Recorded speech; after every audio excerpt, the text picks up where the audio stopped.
The sound of keys jingling. No, that's not the right one. Got too many keys. I keep telling you that. Hush, I keep telling you that. I think this is it. The front door opens. Amina enters carrying a small suitcase, which she parks by the door. Terrell enters behind her, carrying a large duffel bag and pulling a larger suitcase. He follows her lead, leaving the luggage near the door. The door remains wide open. Amina walks to center stage and stops. She looks round the open space and satisfyingly exhales. I always forget how beautiful this place is until I get here. It is beautiful. Maybe I forget on purpose, because I don't want to miss it too much while I'm away. So many memories are trapped within these walls. I can only imagine. Good times, hard times, blessings and curses. All are still here long after those who had to live them have left this earth. Amina looks at Terrell. Sorry for it. This place just means a lot to me. I know, and it should. They stare at each other for a moment, a mixture of love and understanding between them. Amina breaks the tender moment by glancing around the space again, wiping perspiration from her forehead. Whew, hot in here. We'll need to open up the screen windows until the AC has a chance to cool the house down. Furniture covers need to be removed too. Noticing the ajar door. Really? I guess you want to sleep with the mosquitoes tonight. Terrell smiles and starts pulling the covers off of the furniture. The guys are right behind us. They should be... Connor and Emma enter with luggage. Whoa, nice place. I mean, when you said you want to cut it to Mahala Island, I was thinking of something more... Winter. Connor glances at Emma, who avoids eye contact with him. That's a nice way of putting it. Amina, your vacation home is lovely. Thank you, Emma. But it's really not a vacation home. It was my great-great-grandfather's house, passed down through generations of my family to me. Is it your primary residence? Connor, you know where I live. Then it's your vacation home. No, Oh, babe, just leave it. Thin ice, Terrell. Thin ice. Darren and Heather enter with luggage. Now this is a vacation home. Thank you, Darren. My point exactly. Amina grunts. Okay, you're right. It's gorgeous, but I still prefer a waterfront property if we're going to pick up a second mortgage.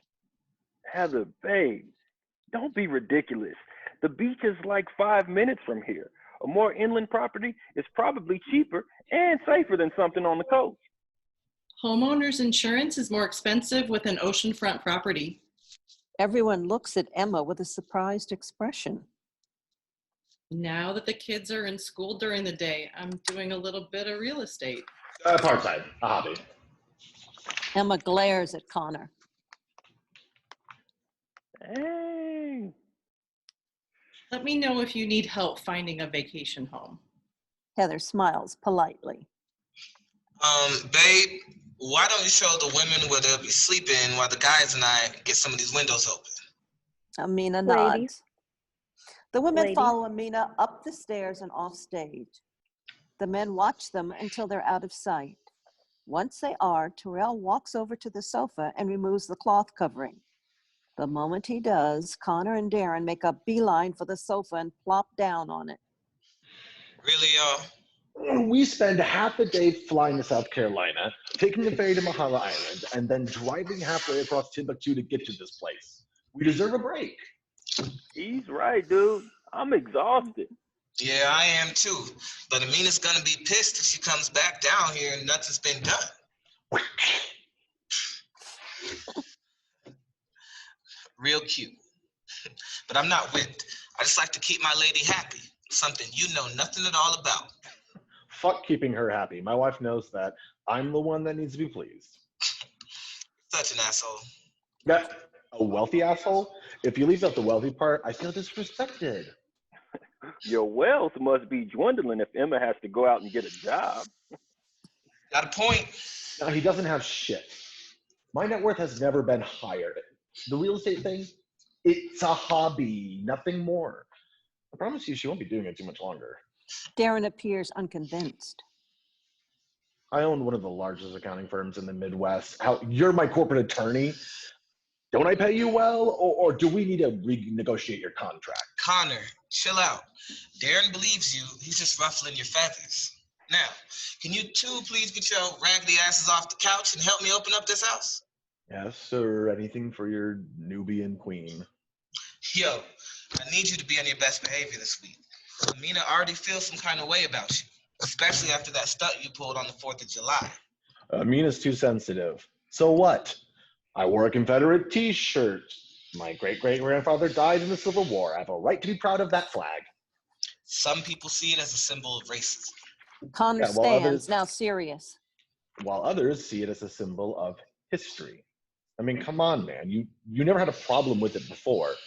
Back in college, I wore Confederate paraphernalia all the time, and you never questioned it. Now you're engaged to Miss High and Mighty African-American Studies professor, and you're acting all Malcolm X on me.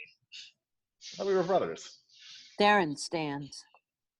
We are, all of us. We're Omicron men, brothers for life. Darren glances back and forth between the two of them.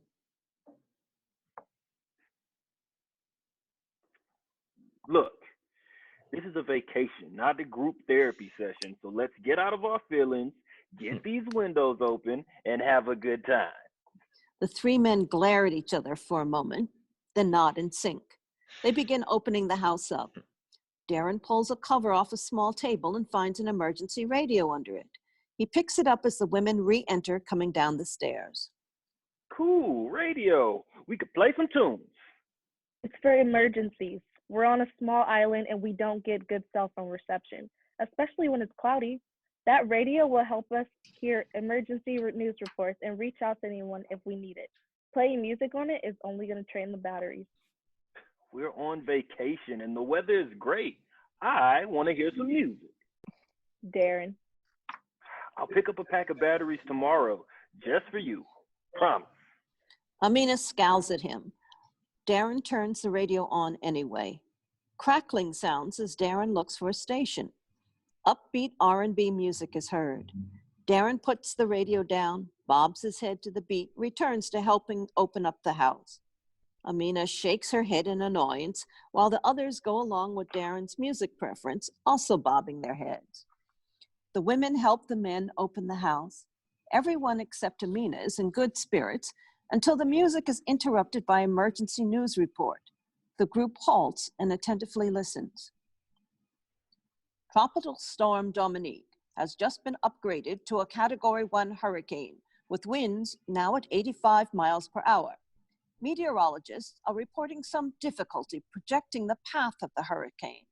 Although it was originally expected to impact the Caribbean islands, there is now the possibility of it moving northwest in the Atlantic Ocean. This new potential path could devastate the eastern coastline as this hurricane continues to grow. Stay tuned for updates as we continue to track Hurricane Dominique. The group looks at each other with subtle concern. The music returns. Lights dim. At Rise, lights up on Amina and Terrell in the kitchen, preparing food and setting the table for a cookout. As Amina cuts up vegetables for a salad, Terrell puts out condiments on the table. Terrell loudly bangs a bottle of ketchup down on the table, then looks over at Amina, who ignores him.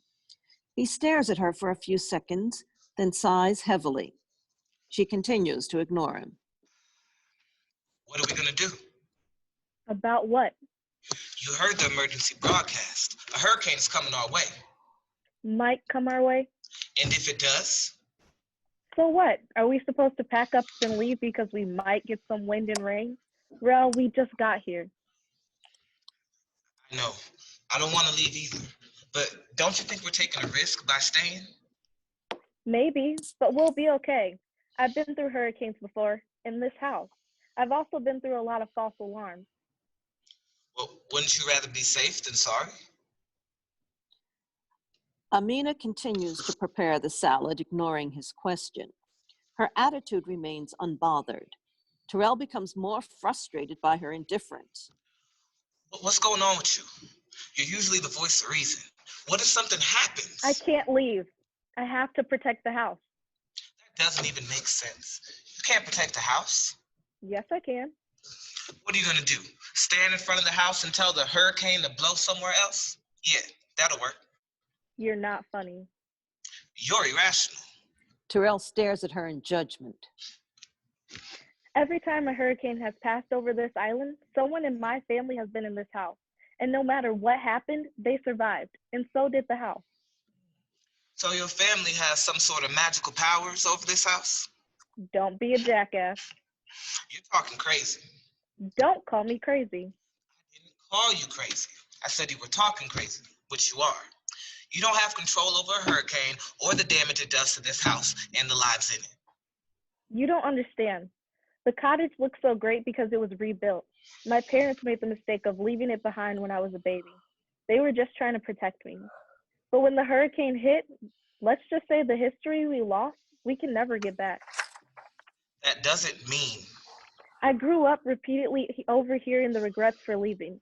Our ancestors, my great-grandparents, warned of it. Don't abandon the house. Stay and have faith. This is sacred ground. But my parents got scared. They got scared and they ran. I won't make the same mistake. Amina finishes the salad and places it on the table. You can go if you choose, but I'm staying. Terrell exhales, then walks behind her and hugs her. You know we're in this together. Amina relaxes into his embrace. Thank you. We'll be okay, baby. Trust me. Terrell releases her. We probably need to check on the grill. Amina nods and they exit through the back door. Moments later, Connor and Emma enter through the front door and walk towards the kitchen. Stop worrying, the kids are fine. We didn't even get a chance to speak to them. They were asleep. Do you really want to wake them just to ease your anxiety? That's not fair. I'm concerned because this is the first time we've left them with Isabella. If you wouldn't have fired Carmen, Carmen was stealing from us.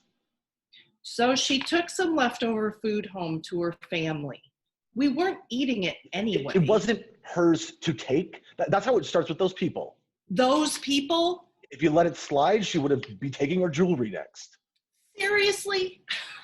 She was like family. She's been with us since CJ was born. She wasn't family. She is not our family. She's a thief. Isabel's our nanny now. We did a thorough background check on her. She's clean and her references are impeccable. The kids are fine. I'm going to tell you one last time, get over it. I want to go home. We just got here. We need to leave. I don't feel at peace about this new nanny, and I just can't get over it. On top of that, a hurricane is projected to come our way. You're delusional. You'll make up any excuse to ruin my vacation. Our safety is a valid reason. Stop that. No one is in danger. Connor calms down. Look, I've been through all sorts of dangerous situations, natural disasters and whatnot. Remember when I was in South Africa and the lion attacked me? What did I do? Connor pauses for Emma to answer. She does not respond. He asks again, more forcefully. What did I do? Emma looks at him, appearing intimidated, yet still does not respond. He bangs his fist down on the table. What did I do? Emma jumps. You killed it. Exactly. I killed it. I will protect my family, myself at all costs. Emma looks away, defeated. Let's go outside and see how long before dinner. Connor walks out the back door. Emma hesitates, then follows him. Moments later, Darren and Heather descend down the stairs and walk towards the kitchen. Now, a real estate agent to show us a few houses while we're here and give us a market analysis on the island. I thought we agreed on buying a condo in Puerto Rico. It doesn't hurt to look at other options. At least this island is off the coast of the mainland, and so it would be cheaper to go back and forth. Plus, we could link up with Terrell and Amina whenever we're all vacationing, and we could probably get a single-family home here for the price we would pay in Puerto Rico for a 3-bedroom condo. Why does everything that comes out of your mouth have to do with money? I swear to God, you're the cheapest person I know. I'm not cheap. I'm just being cost conscious. We don't have to be cost conscious. I don't want your parents' money. Put it in Daria's college fund. Where do you think she's going to school? Harvard? She's already 100,000. There's already 100,000 in there. That's more than enough. Thanks to your parents. What was that? What if she wants to get her master's or a PhD? She'll need more than 100K. She wants to be a fashion designer. She could change her mind. What is this really all about? If we're going to have a vacation home, we should be able to afford it on our own without your parents throwing cash at us. We're adults. We can take care of ourselves and our daughter. Here we go again. That's because you don't hear me.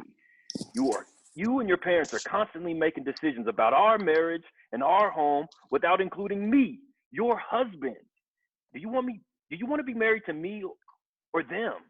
Don't try to twist it around on me. My parents helping us out financially is not a bad thing. Do you know how many of my friends wish they had parents who would fork over thousands of help to help them achieve their dreams? We're lucky. They've already done more than enough. They helped us pay for our starter home and our current one. We can pay for our next home on our own. Whatever, Darren. We don't have time to do any house hunting on this island anyway. We need to leave before the weather gets bad. We're not leaving. Oh, yes, we are. Do you not hear what the radio said about the hurricane? I heard it. We all heard it, but it might not even come this way. Well, what if it does? If it does, well, we'll deal with it. I love you, but you say some stupid shit. I love you too, but I'm not giving up my time with my boys over a little rain. Ugh, it's always about your boys. I hardly ever get to hang with my fraternity brothers anymore. You know that. After this week, I won't see them again until New Year. Oh, a whole 3 months. Whatever will you do? This conversation is going nowhere. We're both tired and hungry. Let's go find the others and we could talk about this tomorrow. Heather opens her mouth to resist, then exhales in momentary surrender. Fine. Darren extends his hand in a gesture to allow Heather to walk in front of him. She brushes past him and walks towards the back door, her arms still folded. He follows. Lights dim. At Rise, lights up on Amina, Emma, and Heather in the kitchen cleaning up after dinner, while Terrell, Connor, and Darren lounge in the living room, smoking cigars and listening to the radio. This is how every day should be. Close friends, good food, beautiful island. I mean, what else could a man ask for? I've got everything I need. Terrell looks over at Amina and blows her a kiss. She smiles and returns the sentiment. I don't. Connor glances over at Emma. Sweetheart, bring me a beer. Terrell and Darren continue their activities, but Amina and Heather stop what they're doing to watch Emma. Emma hesitates, then slowly puts down the dish in her hand. She composes herself before she retrieves the beer, pops off the cap, and walks over to Connor. She extends the beer to him without making eye contact.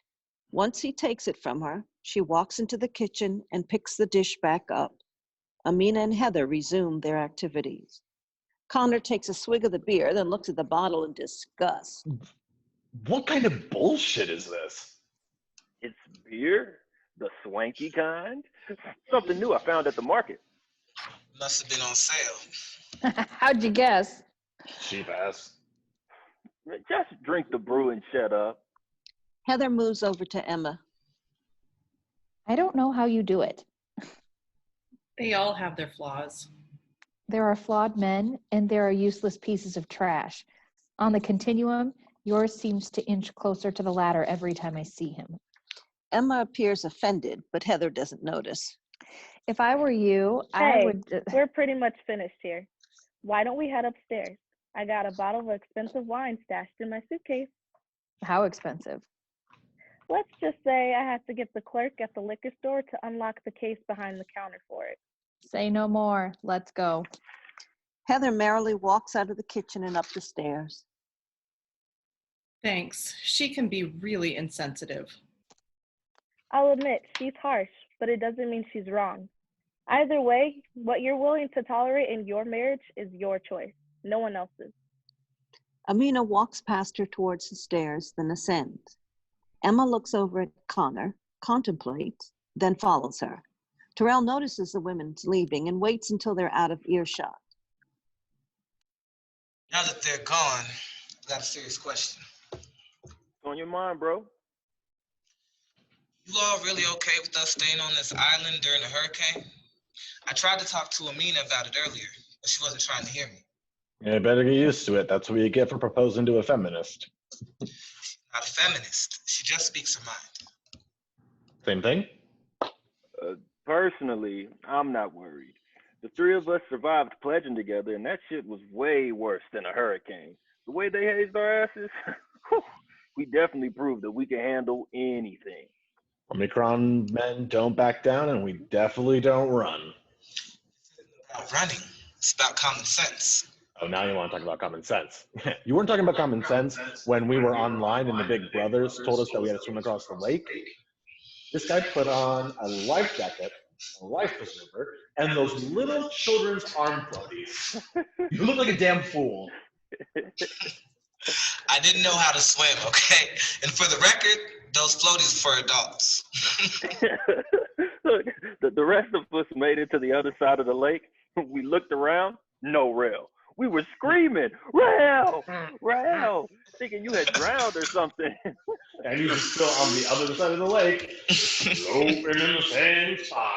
I couldn't move, all right? And I was terrified to take off any of that stuff I had on. I didn't want to drown. The lake was 6 feet deep. You're taller than that. Man, I grew up in the hood. We didn't go swimming. And if we did, it was like a kiddie pool. I'd never been in water that deep. Hell, I was at that prestigious school on an athletic scholarship. All I could imagine was me drowning and my mama crying over my casket and saying, I knew I should have sent him to a historically black college. These white folks done killed my baby. Lucky for you and your mother, you didn't die. We had to come rescue your ass, though. Yeah, after you left me stranded there for an hour. We were waiting for you to figure it out on your own. For real, y'all. I almost quit the line after that. You were always trying to quit. Every time the big brothers made us do anything uncomfortable, you were like, man, I ain't doing this shit no more. This shit for the birds. Yeah, y'all laughing. But where I come from, people don't need to tear you down just so they can call you a brother. That's the process, and you know it. Black fraternities aren't any different. Maybe fraternity life just wasn't for me. Of course, fraternity life was for you. You're Omicron man for life. Yeah, they did some fucked up shit to prove commitment when we were pledging, and we did the same fucked up shit to guys who came in after us. Let that go. It was almost 20 years ago. It's not just about the hazing. Yeah, why do we have to go through this every time with you when we get together? You're like a broad who keeps bringing up that one time 10 years ago when your man cheated. Like, move on, bro. Yeah, he's right, real. I'm a crown for life.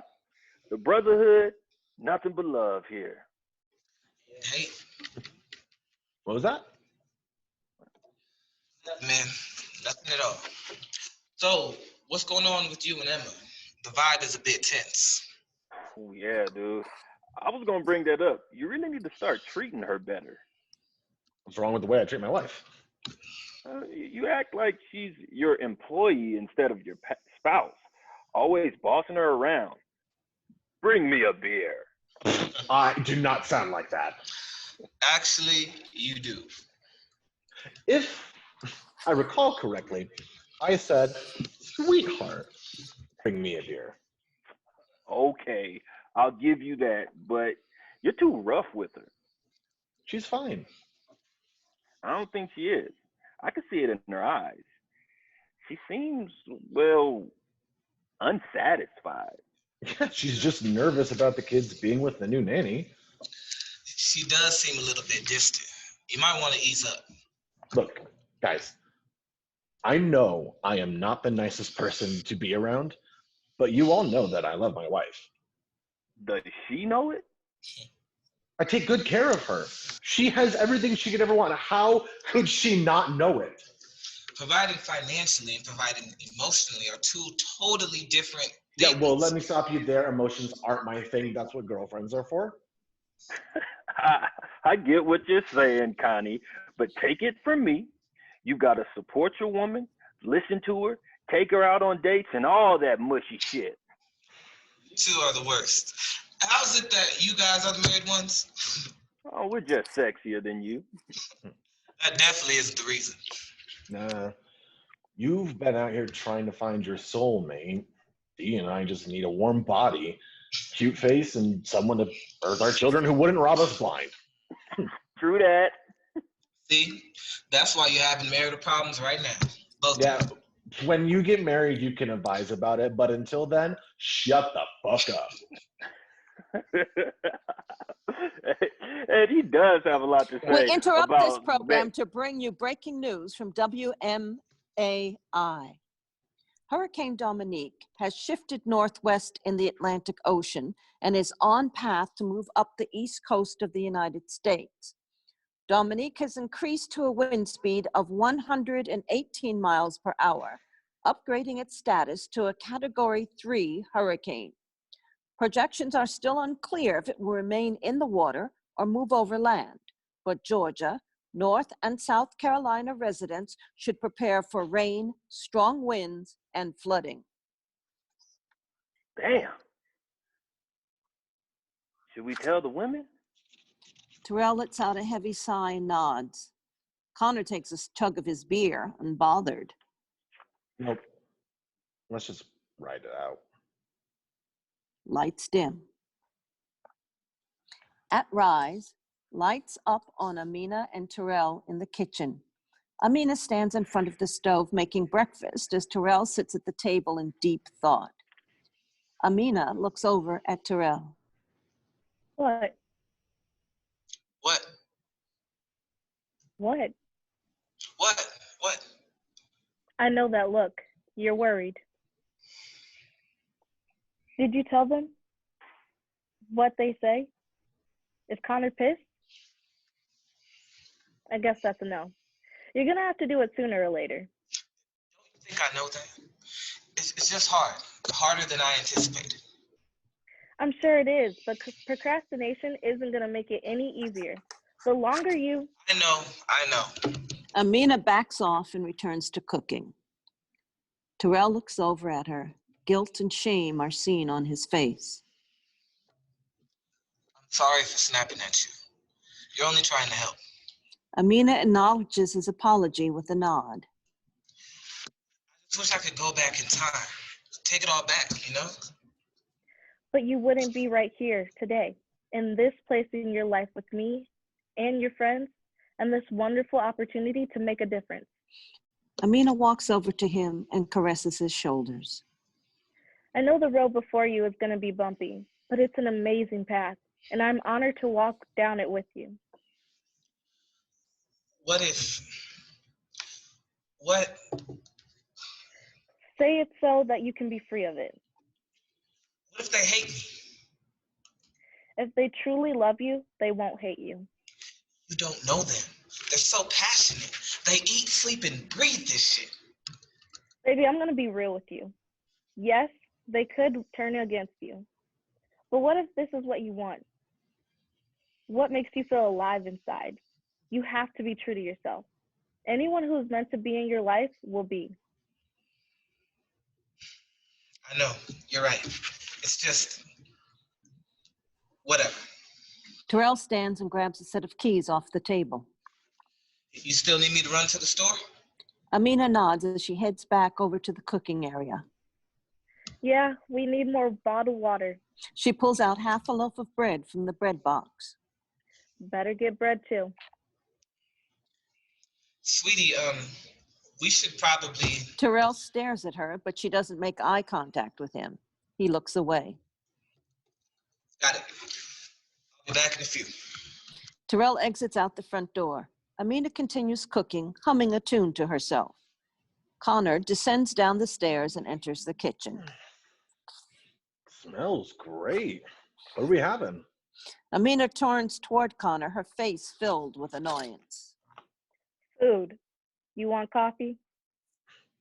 It's not too much trouble. Not at all. Amina pours Connor a cup of coffee as he takes a seat at the table, the seat Terrell had occupied just moments ago. She places the coffee in front of him and returns to cooking. Connor watches her for several seconds in silence.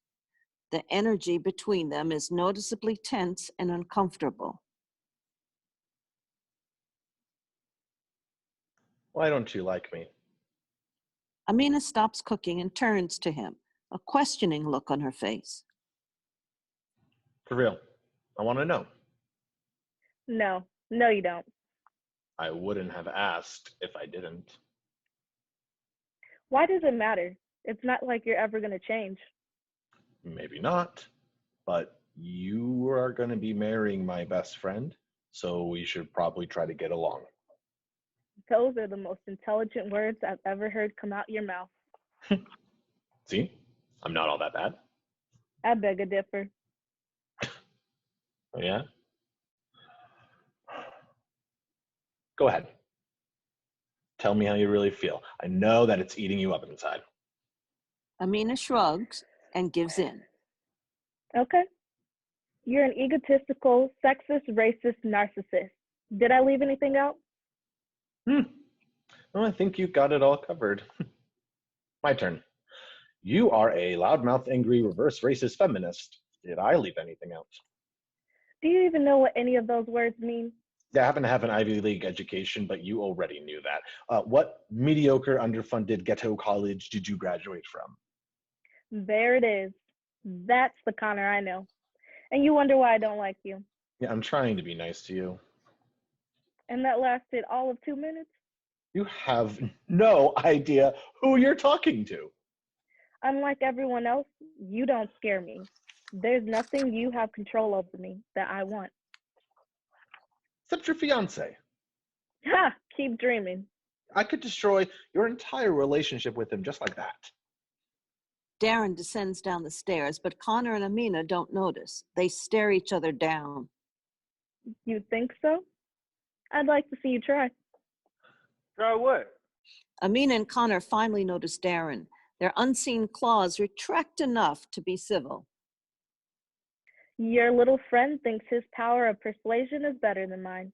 Yet, he isn't aware that I was a national debate team champion for 3 years in a row. Like you said, was. Connor pulls out a cigarette and lighter, lighting it inside the house. What the fuck do you think you're doing? Connor takes a puff of the cigarette. Smoking? I suggest you play nice from now on. Out, now.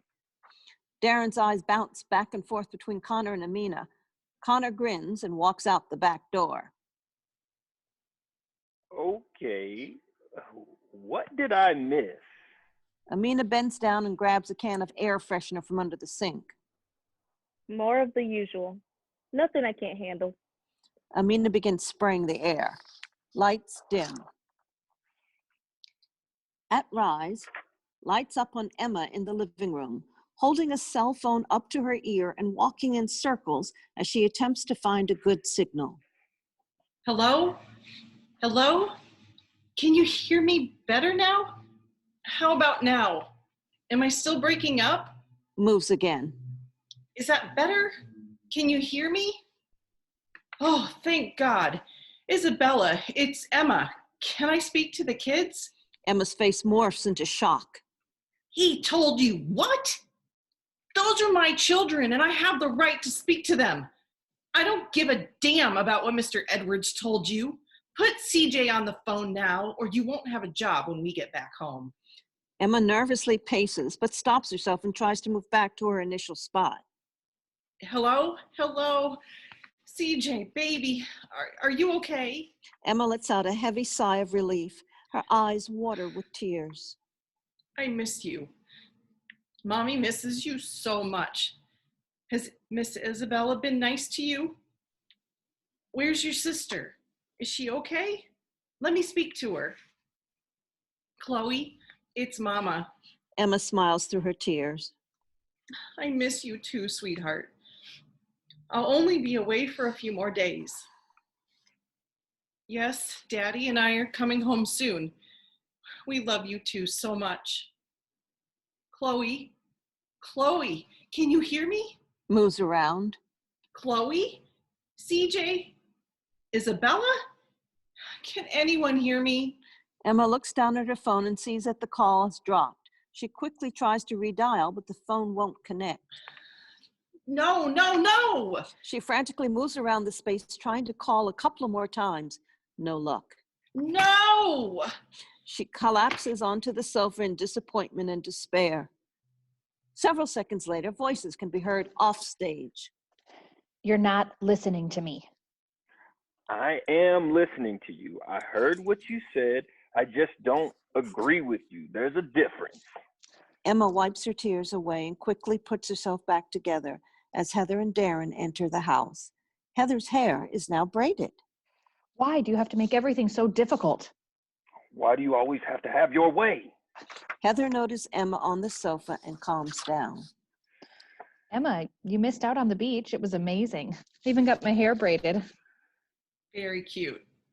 Notices Emma's weariness. You okay? A headache. A really bad one. Why won't you even consider it? Because it's my idea and not yours? Connor, Terrell, and Amina enter amongst the quarreling. No, you always do this. We agree on one thing and then one of your friends does something else and you change your mind on to what they're doing. It's like you don't have a brain of your own. Says the woman who can't make any decisions in her life without approval of her parents.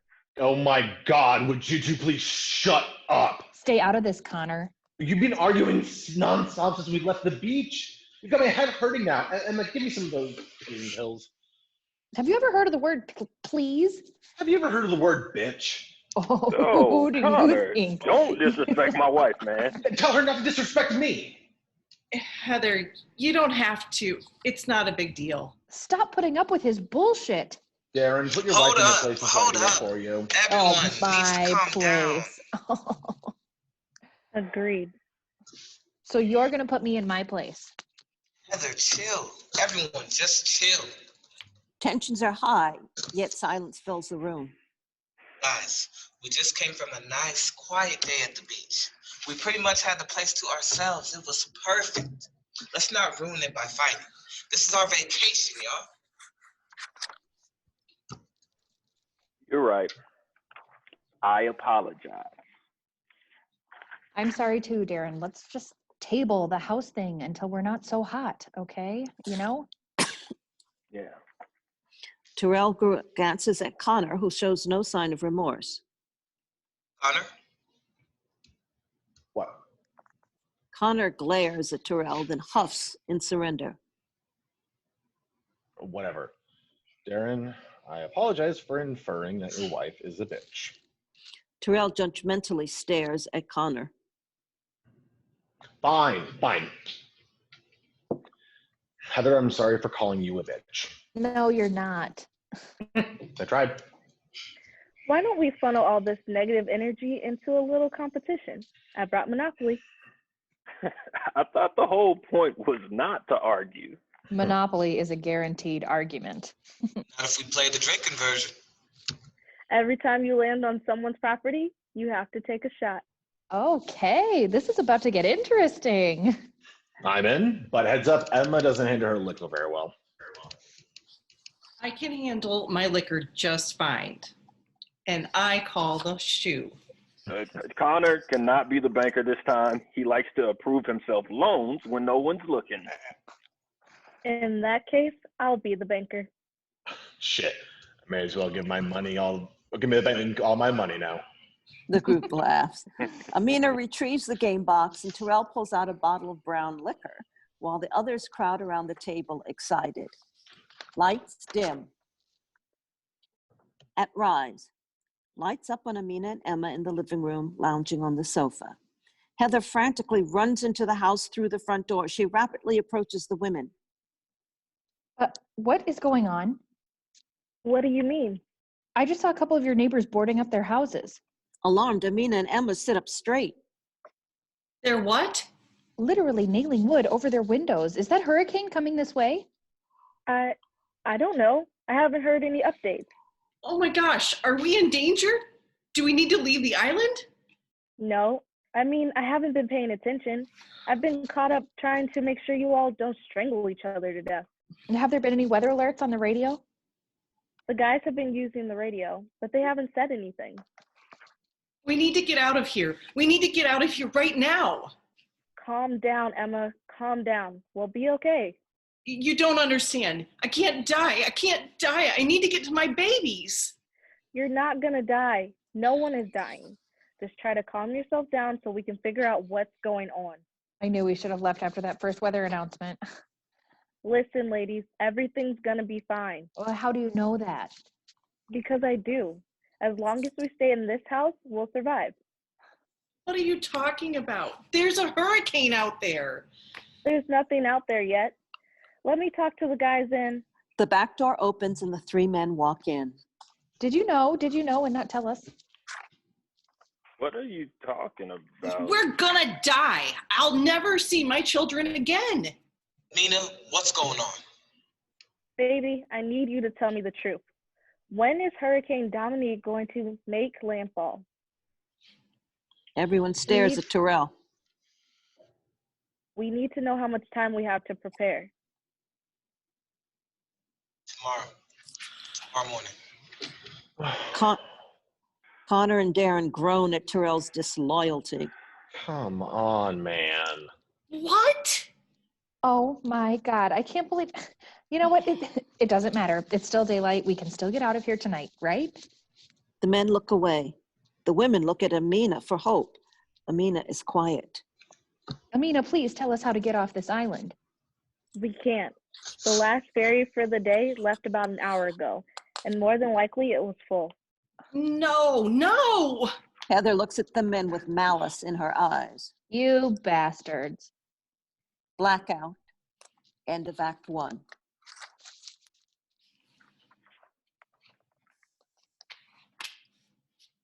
Act 2. Setting, the Freeman cottage. The windows now have wooden boards over them.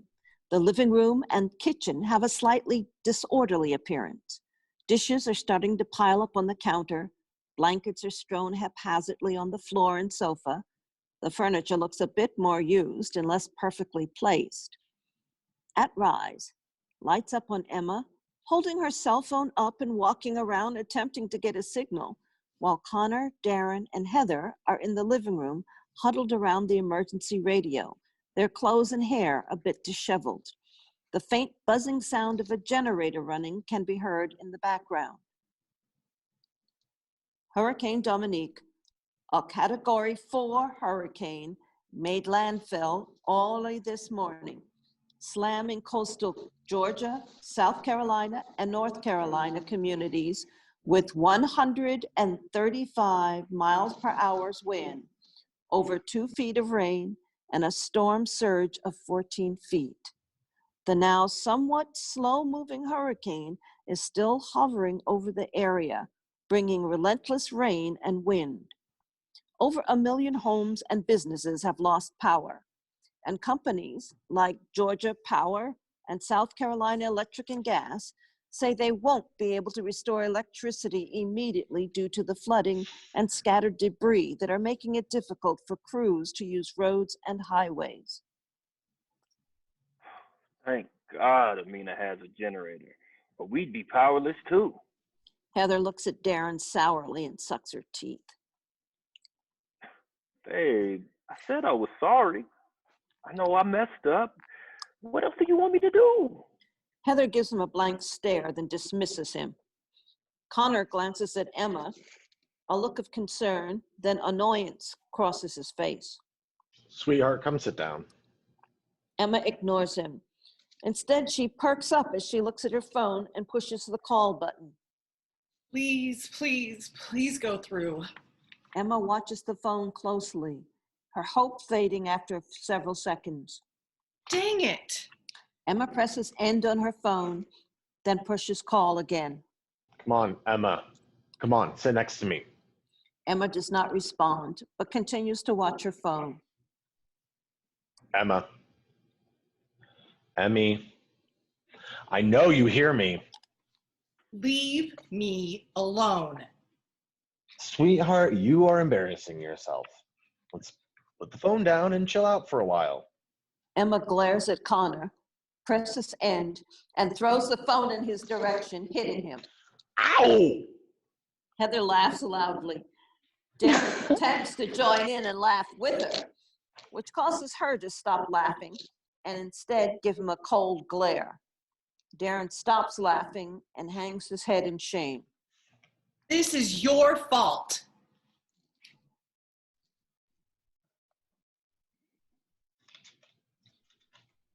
This is your fault.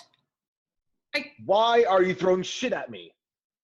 I told you I wanted to go home, but no. Me too, girl. But no. Emma, I'm not going to tell Babe, you you're again. talking now? Come Heather and have responds a with seat. another cold glare. Or what? You are making a scene. Cut it out. What are you going to do about it? Emma, you are making me mad. So, I don't care. Get mad. I'm already mad. I'm mad at myself for listening to you. I'm mad at you for being you. I'm mad too. Stay mad, girl. Heather. Emma. Connor. I could be with my children right now if it weren't for you. And you told the nanny not to let me talk to my kids? He did what? Heather, don't do that. What kind of person tries to keep a woman from talking to her children? A demon from the pits of hell. Come on, babe. Don't do that. Connor glances angrily at Heather. Mind your own business. Connor softens his gaze as he turns his attention back to Emma. He doesn't see Heather as she sticks her middle finger up at him. Emma, I did it for your own good. I knew you wouldn't leave it alone. My good? When have you ever done anything for my good? Everything I do is for your good. You and the kids. Liar! You wouldn't stop obsessing about the new nanny. I just wanted us to enjoy our vacation. Terrell and Amina quickly come down the stairs into the living room. Does it look like we're enjoying our vacation? No. Why not? Because the brothers thought it was a good idea to keep us trapped on an island in the middle of a hurricane. The brothers should have gone on this stupid vacation by themselves and left us out of it. We can hear you arguing all the way upstairs. What's going on? Nothing. How's the roof holding on? It's leaking pretty bad in a few spots, but I think it's sturdy. Any updates on the radio? Pretty much the same thing. Power is down all over, a lot of damage to homes, trees down, flooding, roads are a mess, stay inside. Amina, be real with us. Are we going to be okay? Of course we are. Amina. I believe I asked Amina a question. Wow. Amina's eyes dart back and forth between Heather and Darren. Are we? So, yeah, we'll be fine. We have a permanent generator, so we shouldn't lose power. We've got plenty of water and food. The house is intact with minimal damage. Most importantly, the ancestors are cloaking us. We just have to wait it out. God, I hope you're right. Have you survived a hurricane before? Yeah, one time right here in this house. I didn't have a generator though. I got smart and I had one installed a few months later. Cost a pretty penny, but as you can see, it was well worth it. Yeah, babe. We should look into getting one installed in our vacation home. Could somebody tell my husband to stop talking to me? What ancestors? Your Ivy League institutions didn't teach you the definitions of ancestors? What, like, are some of your dead relatives buried in the backyard? You better hope not. My people weren't appreciative of Confederate soldiers. Probably wouldn't take great to their great-great-grandchildren kindly either. Yeah, well, if any of your people want to get up out of the graves and tango with me, tell them I'm ready. Terrell, Emma, Heather, and Oh Darren no, let let us out stop, groans. do you? Man, not the time, Connor. I hope they come back and choke the life out of you. You all just need to breathe. Deep breath in. Deep breath out. Amina walks up to Connor. Do you really think you're bad enough to face the spirits of people who endured 400 years of chattel slavery and survived?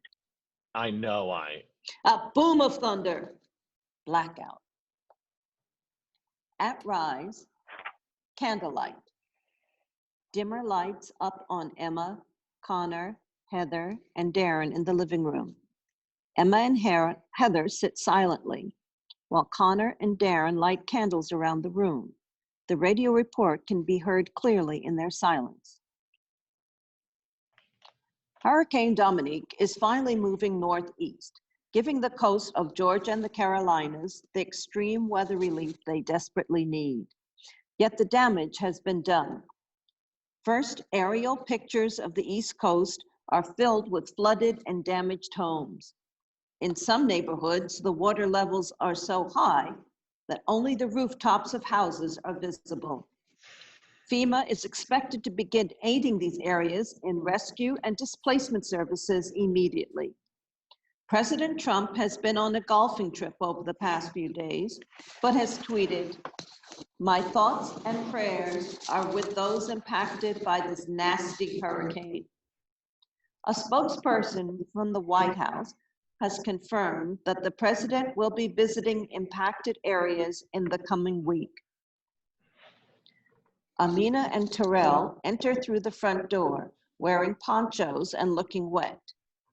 They immediately begin pulling off the wet outerwear. So, The generator is flooded. what? Doesn't it have some sort of protective cover? It does, but there's about 3 feet of water surrounding the house. The entire street, maybe the entire island is flooded. This is unreal. So what are we supposed to do now? We can try to use the walkie-talkie function on the radio to call for help, but the likelihood we'll get help quickly is there isn't a likelihood. We'll just have to wait for either the water to go down enough for us to venture out, or hope for a rescue team to come by. So we're supposed to just sit here and die? you are being overly dramatic. No, you don't get to say that to me. Emma, stop it. You stop it. And Connor, man, just leave her alone. that's my wife.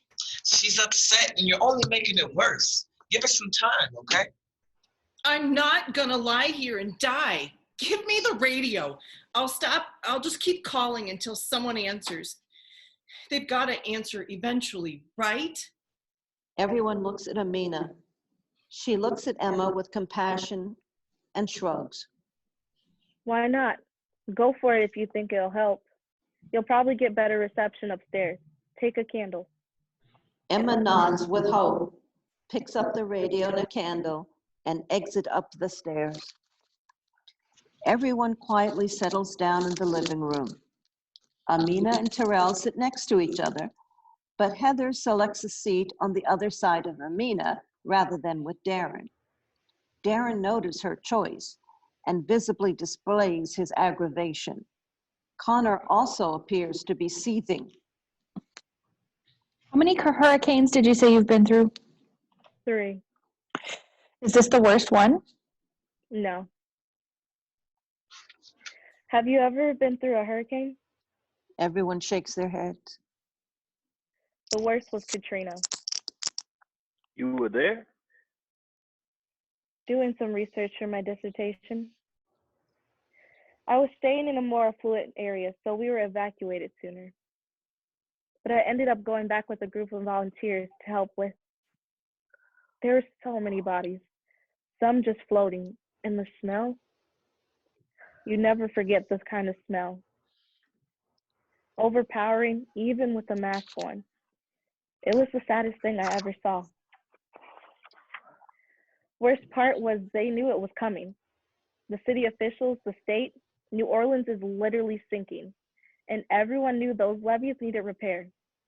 Those in power didn't care because the most vulnerable people were the Black folks.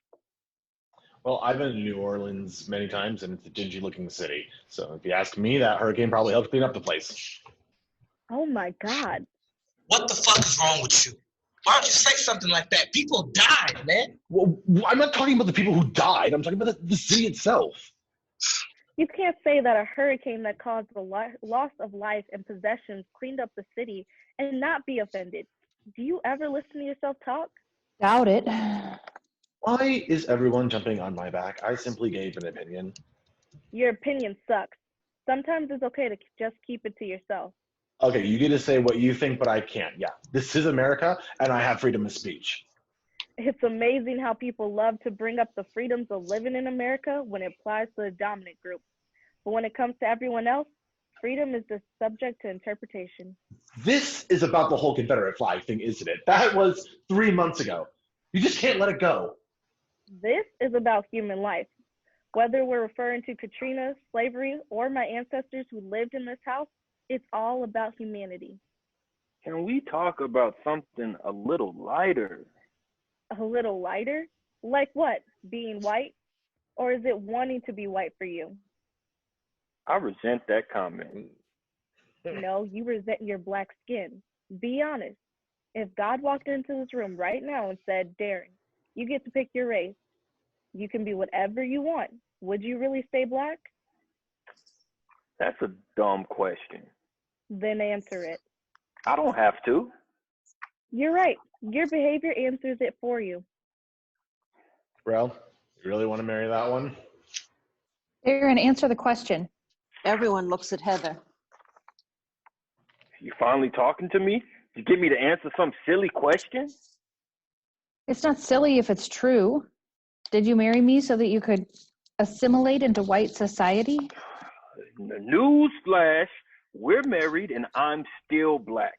I'll always be black. I have no choice. But what if you did? Please, ease up on me. No, I want him to answer. Why? It doesn't matter. Because I need to know. Over the years, I've noticed black women looking at me funny because I'm married to you, a successful black man. I knew they hated me for being a white woman who claimed one of their successful men, and to be honest, it made me feel empowered, like I was better than them. Sorry, Amina. I wanted our marriage to be based on you being in love with me because I was more worthy of your love than them, than any woman for that matter, but I couldn't shake the feeling that you loved my whiteness more than me. I started to feel like a trophy, something you won rather than a wife. We barely agree on anything, and I'm starting to feel like you resent me. I said to myself, maybe I'm delusional, but now she says it too, and I can't deny it anymore. Do you? Babe, I love you for Do you? And you. Everyone watches him, waiting. Would my life be easier if I were white? Yes. Yes. White men have it a zillion times easier in this country than black men. Yes. Since I married you, there are certain doors I can get into now that I couldn't get into before. It's not that I want to be white per se. I want the privileges that come with being white. Nonetheless, even when I get a seat at the table, I'm constantly reminded that I will never be anything more than a black man. Your family makes that painfully clear, and so do you. Tears well up in Heather's eyes. Connor stands and points at Amina in anger. See what she did? Well, do you see what she does? She divides people. She enjoys it. Next, she'll divide you from us. Amina makes eye contact with Terrell. She gives him a nod. I'm excommunicating myself from the fraternity. What? What? That bitch. Terrell jumps to his feet. Don't go there. It's not her decision. You It has mean nothing tell to do me with her. she didn't know about this? She knew, but she... Yeah, that's what I thought. You can't do this, man. We pledged for life. I pledged to Omicron when I was 19 years old. What did I know about life then? I wanted to fit in. I was at this preppy, predominantly white school, and I felt lost. There weren't many students or professors that looked like me, and the ones that did didn't act like me or come from where I come from. So when I met Dee, and she introduced me to the idea of pledging, I jumped on it. Just to feel like I belonged. And you did belong. I mean, you do belong. No, I've been pretending I do. Omicron is a fascist fraternity with a history of racist behavior. I've put myself in so many uncomfortable situations, and I'm not proud of it. The jokes, the pranks, the outright cruelty, it's not okay. That was just boys being boys, college stuff. It goes well beyond college life, and you know it. And even if it didn't, it's still wrong, hurtful, and inappropriate. I'm planning to run for Congress next year, and I could not be associated with this kind of organization. So that's what this is about? You should have just said you're trying to win office. Omicron has the connections to get you this seat. You're not hearing me. I don't want Omicron's connections. I don't want anything to do with the fraternity anymore. I've already sent in my paperwork. I'm done. How could you do this to us, Rel? It's her. Any influence she has on my decision, it's a good thing, because she reminds me of the kind of man that I want to be. You happy? I won't be happy until all my people are free. Yeah, slavery ended a long time ago. You should know that, being a college professor and all. Chattel slavery ended in the 1800s, but today's institutional racism is just another rendition of the same injustice. What a load of crap. So you don't think that certain groups of people are systematically given preferential treatment over others? Or that the system itself hasn't been devised to keep minority groups marginalized? Of course not. There are 3 black people in the room. All 3 of them are educated, successful, and financially well off. It seems like the system has been pretty good to you. We're an anomaly, not the majority. Our success doesn't negate the disadvantages of the masses. Maybe that was true many years ago, but today we're all treated equally. Matter of fact, a lot of you are all treated better than whites. You're so blind to your own privilege. You want to know how institutional racism works? I'll give you an example of something happening right now, right before your very eyes. Before my eyes is a black woman whose country has been good to her. You're ungrateful. Ungrateful? To who? America? I don't have to listen to this shit. Right now, your wife is upstairs frantically trying to reach someone for help, but it's useless. You know why? Because of the hurricane. Because environmental racism, another form of institutional racism. Here we go. Environmental racism, what does that even mean? This island is 100% owned by Black people. There are no white people who live here. You all vacation here from time to time, but the residents are Black. So what? The biggest reason there was so much life loss during Katrina or even Hurricane Maria is that it impacted communities of color. The government has never been quick to help us. They're not going to start now just because 3 white people are trapped on this island with us. Damn. So no one's coming. The U.S. government protects its people. Once they know we're here, they'll come for us. Eventually, but they won't rush. My family has been here for many hurricanes. The government and whatever aid they're going to offer will happen where they're good and ready, but it won't happen today or tomorrow, and maybe not the next day either. You may as well get comfy because none of us are going anywhere. Your whiteness doesn't mean shit in a Black-owned community. Lights dim. At rise, candlelight. Dimmer lights up on Amina and Terrell in the kitchen. Amina makes peanut butter sandwiches while Terrell assists.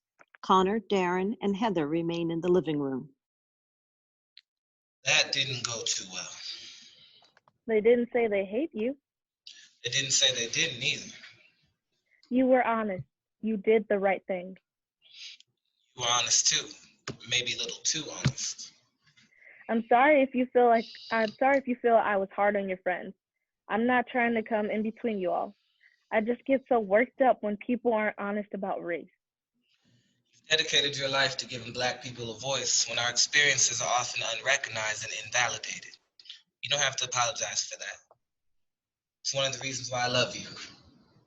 I don't want you to give up being you in order to be with me. Whatever I give up for the sake of this relationship is because you're worth it. Don't worry about me or them. Terrell kisses her on the forehead and heads into the living room, sandwich in hand. Amina's got some peanut butter sandwiches ready if anyone's hungry. Heather gets up and enters the kitchen. Got one for me? Definitely. Amina hands Heather a plate with a sandwich on it. Are you really out? Yep, I'm out. Never thought I'd see the day. I'm glad you said what you said. Darren and I have been fooling ourselves. It needed to be said. I apologize if it came across judgmental. A little, but you were right. Congress is major. It is. I'll admit, I'm nervous. It'll be a tough race. You've won before. Much smaller offices. I wonder if I'm ready for Washington. If you're willing to give up the brotherhood for it, you better be. I thought dating and marrying someone outside of my race was such a progressive thing to do. I really didn't take into account all that came with it. Relationships are hard. Yeah. And that stuff you said about racism, is that real? Or were you just ruffling Connor's feathers? No ruffling. The way communities of color are treated in the face of natural disasters is inhumane. No one benefits from us not taking care of our own citizens. Are you really that naive?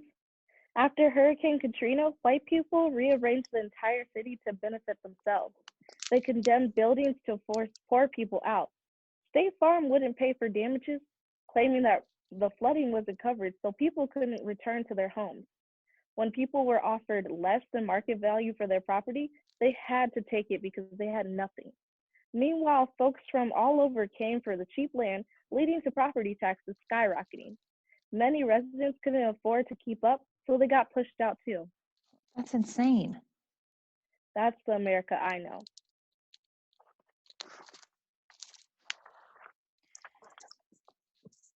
They will come for us though, right? Eventually. Emma descends the stairs and walks into the kitchen. I can't say I'm looking forward to seeing your big head on a bunch of campaign posters again. Me neither. Those ones for city council were horrible. Connor watches them glumly. I give up. No one can hear me. You want a sandwich? Sure, thanks. Emma looks around and notices the tension. So what happened here? Looks like I missed the excitement. Same old drama. That's what I was afraid you would say. Emma eats a bite of her sandwich. I think I'm going to take the kids and leave when I get home. If I ever get home. Seriously? I think. I need some time to figure it all out. Time.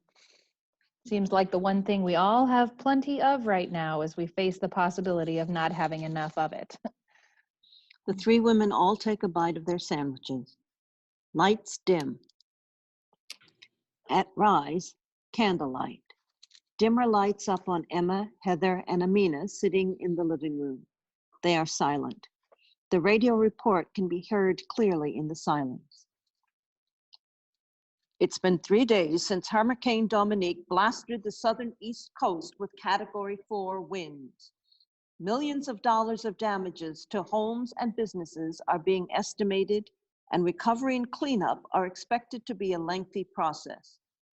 Most areas are still flooded, with many people reported being unable to locate loved ones who were in affected cities at the time of landfall.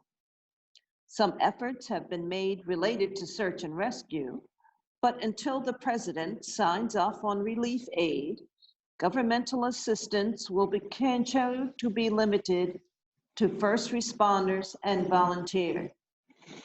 The White House confirms that they are diligently working to pass a relief package that will help impacted communities rebuild, but have not yet stated how soon resources will be released.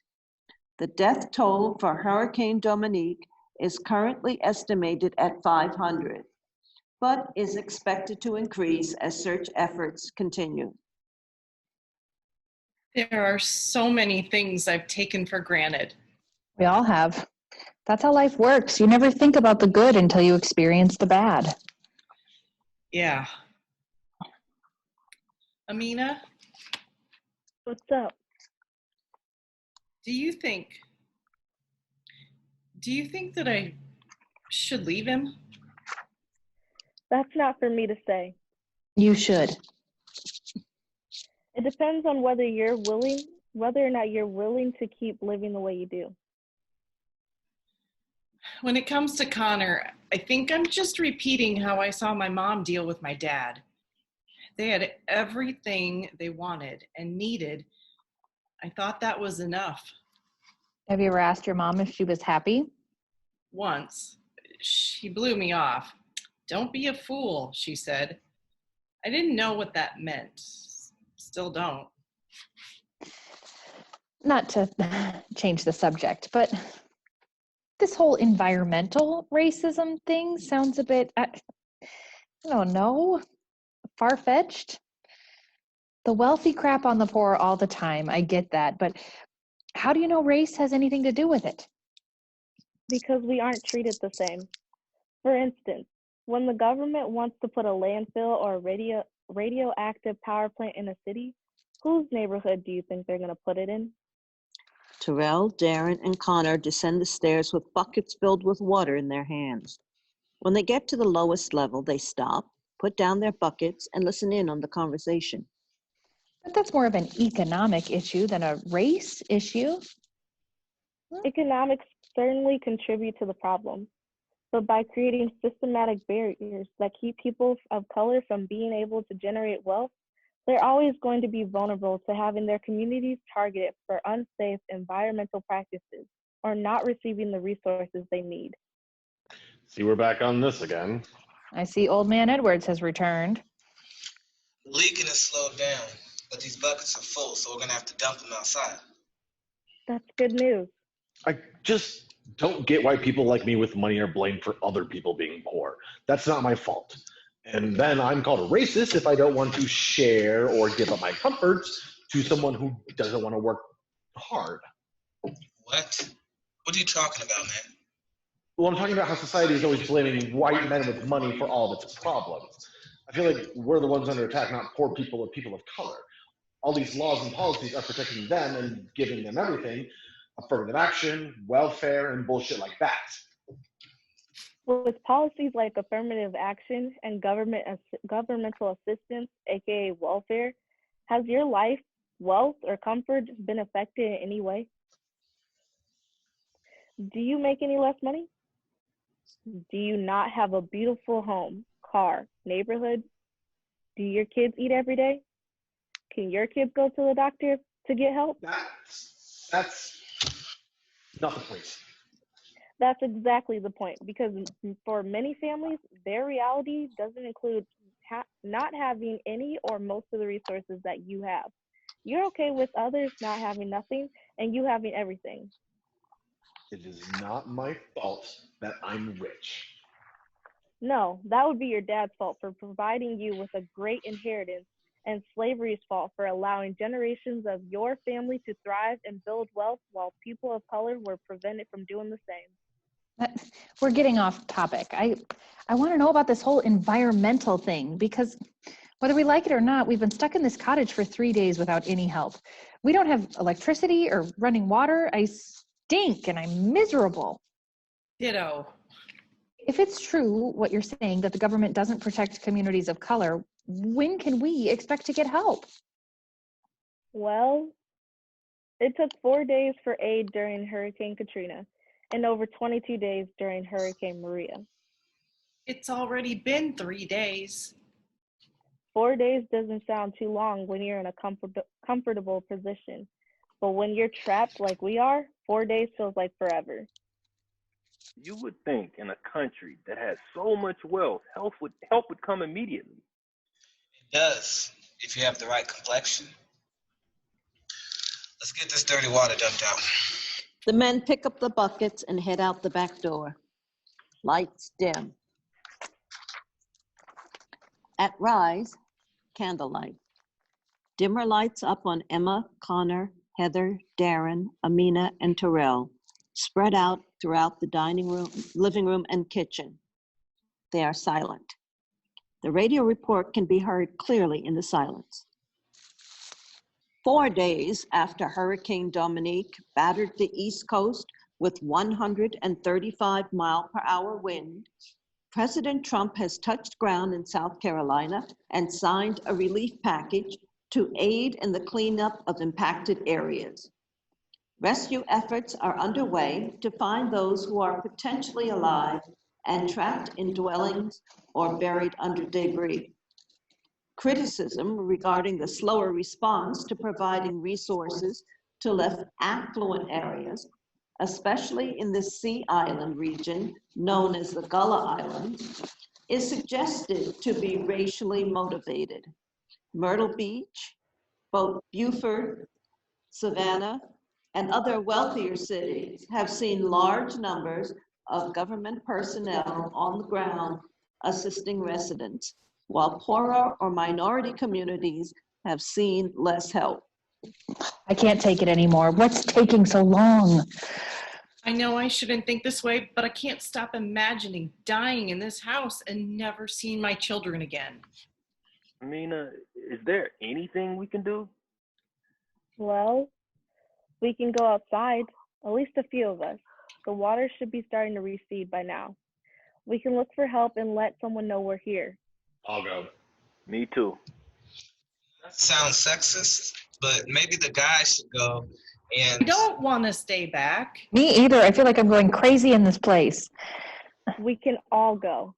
There should be enough ponchos. Amina points to the coat rack that holds several raincoats. The group heads over to the rack and quietly puts them on.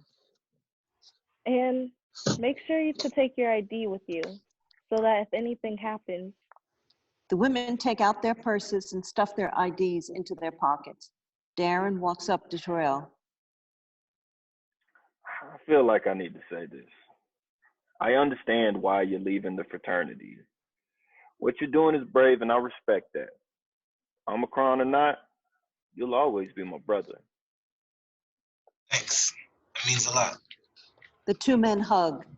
Connor watches them but does not join in. I'll take the lead. We'll need to keep an eye out for snakes, alligators, and anything else dangerous that may be in the water. Amina, can you blow out the candles? Amina nods. Terrell walks to the front door and carefully opens it. He exits. Darren moves over to Heather's side. Hey, Hey, I do love you. And I think when we get home, we should start having a serious conversation about our marriage and what we need to do to make it work. that sounds good. Darren touches Heather's back and leads her out the door. Emma glances at Connor, shakes her head in disappointment, then quickly looks away and heads out the door behind Darren. You and Emma gonna be okay? Your guess is better than mine. She loves you, but like any woman, she can only take so much. Connor nods. Amina blows out the candles around the house. You know nothing will ever be the same. It's not supposed to be. Connor heads for the door, then stops. Take care of him. Politics is a messy game. I'll do the best that I can. You know you can still be friends with him. Probably not. Life, even the world, may change, but I rarely do. Truth is, I like being who I am. Some may think that I'm an asshole, but it's all that I know how to be, and I am good at being me. That's a piss poor excuse for not embracing change. Maybe you're right, but like the saying goes, the more things change, the more they stay the same. Connor exits. Amina looks around the house in admiration. Thank you, Thank you, dear ancestors, for watching over me and keeping me safe. Your sacrifices will never be in vain. You are with me wherever I go, and I continue this journey in your honor. Amina blows out the final candle and exits. Blackout. End of play.